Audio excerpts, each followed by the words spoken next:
Hi, I am Allie Camilletti, and you are listening to Snack Leadership. I will be talking about everything leadership, broken down into bite-sized pieces. You will hear what different leadership skills look like in organizations and how they can rise teams up or take them down. I help leaders build resilience and improve performance by bringing awareness to opportunity behaviors in my business. Spark your mindset. I provide leadership and sales coaching, as well as team building and guest speaking. My hope is for you to feel inspiration and to create a spark in your mindset.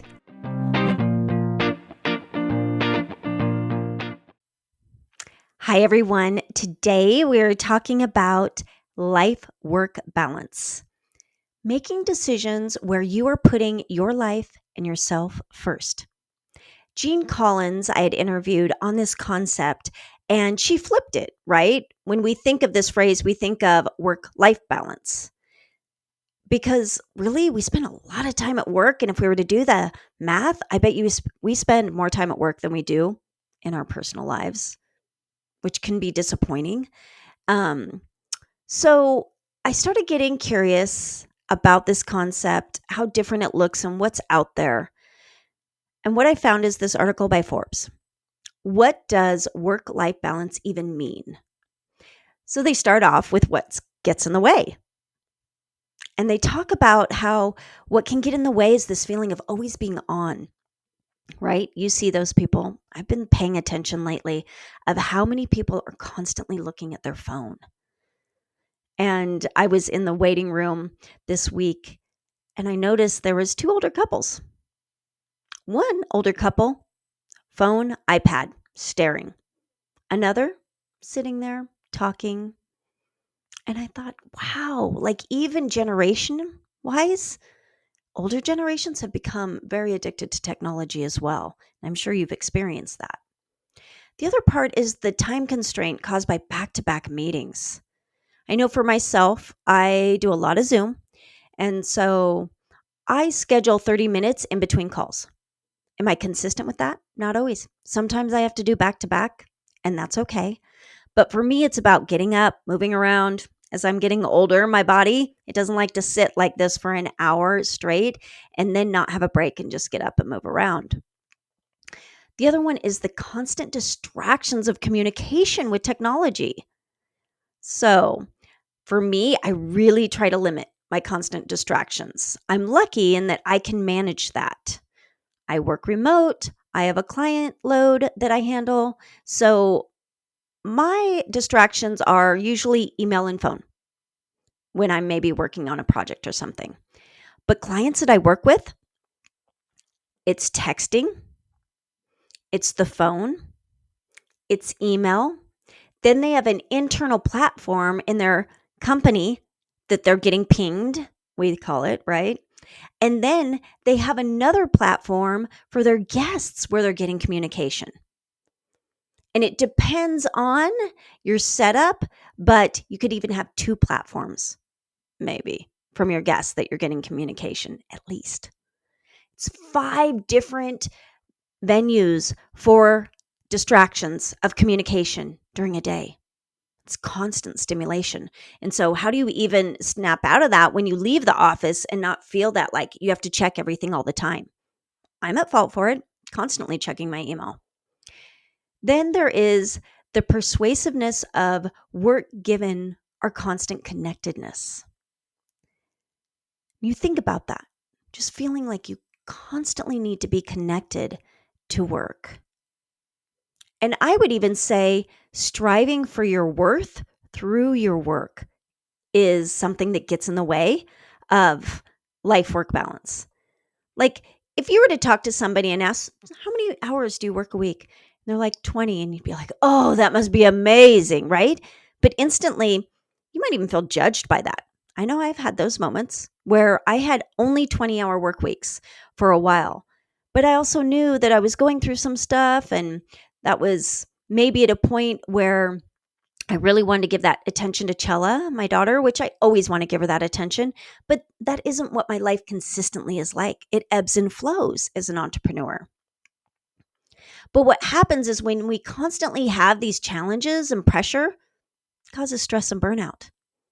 I just went through it. Right now, I'm on the other side of it, knock on wood. But I had a 3-month stint where I had such extreme level of being on 24/7 with my business that my body spoke up. And it spoke up in a way of I was having health issues. So at the time I was seeing a functional medicine doctor, and I was going through this gut cleanse because I was feeling sick after I ate every meal. And I was like, oh, I don't know if I have an ulcer or what's going on. And I did have a condition that I was able to work out of my body that would have caused me stomach ulcers. And at the same time, I was diagnosed as pre-diabetic. I don't know if any of you have gone down that journey of diabetes and looked into it, but I was like, what? Pre-diabetic? That's crazy. And then I did the research and I'm like, oh, for sure. Like for months, I was so busy and I didn't always have the time to eat. And so I'd binge. Oh, yes. I'd binge on potato chips, or I'd binge on chocolate covered almonds, was one of my favorites. And that made the pre-diabetes go up. But also the doctor, she's like, it's stress, Allie. You have been talking about how much stress you've had. Like that will also cause it. And I won't get into glucose spikes and everything I've done to shift that. But constantly being on, like your body can only handle it for a certain amount of time, and everybody's different. My body, it doesn't like it. And it will tell me, like I said, I have about a 3-month bandwidth. I can push through in 3 months, but not more. And it will scream at me. So for me, balance is something that I constantly pay attention to and have to look at. And I'm not perfect. Like, I know these things, but then I also am like, ooh, the light at the end of the tunnel. I just have to do this for 4 months. Power through. You can do it, Allie. And usually I'm at 3 months. So now I know I can do it for 2 months. I'm not going to push myself to 3 months because my body will act out in some type of way. So when they talk about balance, it means the convenience of being able to manage a personal life during the workday, right? So without the hassle of having to get permission or explain activities to others. It's this idea of equal time or priority to personal and professional activities. But both of the definitions have weakness that are preventing real work-life balance from being the solution it should be. I was talking with a friend over the weekend. We were at a birthday party, and she's a therapist. And I said, how many clients do you take a day? And how many days a week do you work? She said, I'm doing 6 a day, but 5 is really my sweet spot. And I work 5 days a week. I was like, oh my gosh. And I started to judge myself. I'm like, I couldn't do that. And she's a therapist. Like, you're working through heavy stuff. One that tells me she has really good boundaries. She doesn't take on that energy of her clients. The other thing as I started to think about it is that I single parent. Yes, I have a parenting plan where my daughter is with my ex-husband for a portion of the week, but I am constantly on, I'd say, 4 to 5 days a week. And that is a full-time job. So I was able to give myself a little slack because for me, 5, no way. I am toast by that 5th hour on a Zoom call. 3 is my sweet spot. 2 is luxury. And 4, that's my push. I'll do 4. And that's okay. But I'm only looking to do that once or twice a week. There's no way. And in my perfect world, knock on wood, it would be 3, maybe 1, 4 days a week, not 5. This allows me the time to have my own personal time, and I prioritize. I always get exercise in every single day. And this helps me with that clear mind. So it's true that leaders can't give their employees work-life balance, right? Just like my friend and I, we're not going to have the same balance. Everybody is different. Balance is perspective. It depends on who you are. Each person needs to decide for themselves what it looks like. But a major consideration in their decision is how their work-life balance will affect their career and how they are perceived in the organization. I remember coming off of having my own business and going into working for an organization, and I couldn't figure out the expectations of how long I should work a day because it felt like people were there all the time. And what I learned, and I finally asked, and the boss was like, he didn't want to answer. Finally, he cracked. He's like, 9 hours a day. I'm like, okay. And what I did is I was like, if I'm going to work 9 hours, I'm a morning person. I'm going to come in at 6 and I'm going to get out a little earlier so I can enjoy my day. Again, it's different for everyone. There was a client I worked with and there was a reservations center, right? Call center, high volume. And this girl was probably mid-20s. And at the time, she's like, Allie, I can't work this amount of hours. It's too much for me. The volume's too much. She was also a real empath. And so she'd take on that energy. And she hadn't figured out how to give herself healthy boundaries with the energy of all those calls and the upset guests and how to handle that. And I watched the coworkers kind of gang up on her. And they're like, she doesn't work enough. And she's not doing this enough. And all I could think is healthy boundaries. She knows what she can and can't do. Now, later, she went on to become an acupuncturist. Not surprised at all. But that wasn't the right line of work for her because it just wasn't the balance she was looking for. Forbes talks about 3 factors critical to high quality knowledge work. So knowledge work depends on optimal brain function. And optimal brain function depends on physical and emotional well-being. We can't get a fresh perspective from something we never step away from. So true. Time away from our work allows the opportunity to engage in activities that improve brain function.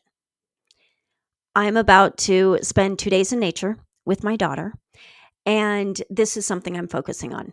I don't believe we have cell service where we're going. We're camping. And yes, there might be mosquitoes, but I don't really care right now because I know when I need time out in nature and I crave it. And she needs it right now too. And we need it together. So we're going to go away. And what I'm going to do is I'm bringing a little paint project for both of us to do just for something different to shift that brain function. The other part is I'm going to sleep. Might take some naps. I'm going to sleep in. They say exercise. I exercise every day. I might not exercise for 2 days in a sense of like no long walks or jogs, but we'll do a little. Spiritual practice. I always do gratitude every day. And so we'll do some sort of gratitude for sure. And then time with family and friends, spending that one-on-one time with her is so important to have that connection for her. But it's time away from work that allows the opportunity to engage in activities that stimulate connectivity and creativity. And so for others, this might look like travel, dining, conversation, books, movies, hobbies, but really having something else besides just I work, I go home, I eat, I sleep. Some of you have experienced that without a doubt. So knowledge work is likely to improve your physical well-being, emotional well-being, and creativity for optimization. Now, they also talk about convenience is not the same thing as balance. And they go into working from home and how working remote, you're able to do laundry, prep food, go out and exercise. Yes, but that doesn't mean that's always balance. And so to understand, those are 2 different things.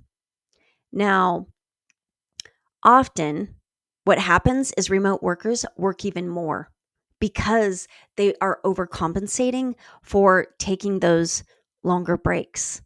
And then what happens? You're working into the night late? No, you don't want to do that. Balance doesn't mean equal time to everything as well.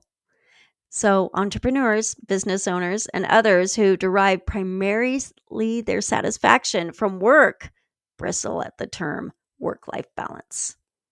These people tend to fall into the category of workaholics and often define work life balance as the requirement we give the same amount of time or priority to working versus not working.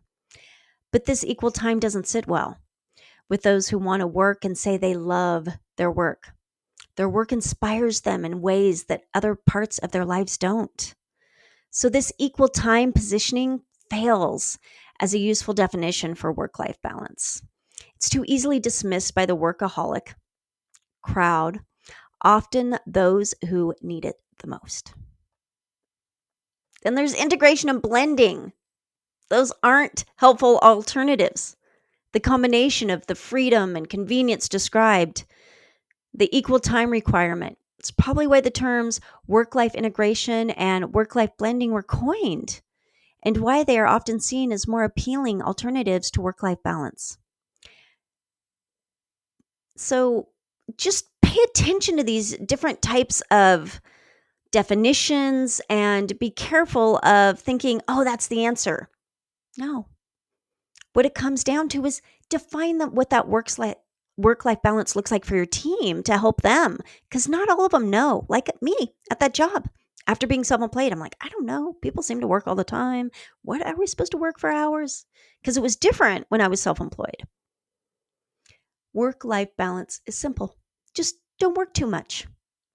Wondering what's too much? A variety of studies show that working more than 45 hours per week is detrimental to both physical and mental health. A 2014 study by John Pencavel of Stanford showed that productivity per hour declines around 50 hours per week. And working more than 55 hours is pointless. And a study by time management author Laura Vanderkam showed that around 38 hours of work per week produces the happiest employees. So, how do we change behaviors to promote work-life balance? Well, I will share with you. I took on a large client at a certain point, and what was happening for me is I'd work during the day, I'd go get my daughter, and I'd spend about 3 or 4 hours with her, right? Dinner, bath, reading, bed. Then I'd open up my computer, and I'd work for another 3 hours at least. And I told my clients, I said, this is how my schedule is. I never want you to feel like you need to respond ever or read an email that comes in at 9 o'clock at night, because they were about an hour or two different. So then that adds another couple hours on them. And I thought it was fine. I explained it to them, right? Then I found out one of the new employees that I was coaching, he gets pinged every time he gets an email. I'm like, oh no, I didn't even think to ask that. So I stopped. I may work till 10 o'clock at night. When required, I cut it down. Only 2 days a week if I have to. But I'm not scheduling that email to go out until the next day at 8 o'clock. So that it takes away that pressure that even though I was saying it, they were still possibly feeling it. And so if you are that owner or manager that is sending emails late, stop. Schedule it for the next day. If you need to do your work that way, that's when you're most productive. I get it. But I encourage you, don't send it. Schedule it for the next day. I'm still learning. So work-life balance, when defined this way, can only be the solution to the negative consequences of work, pressure, stress, burnout. But it can also provide the key to unlocking creativity and innovation that'll give your business and your career an advantage. So I leave with you this quote by Karolina Kurkova. In every aspect of life, balance is the key. Now with that, everybody has their own idea of what balance is. So it's not one for all on a certain amount of hours.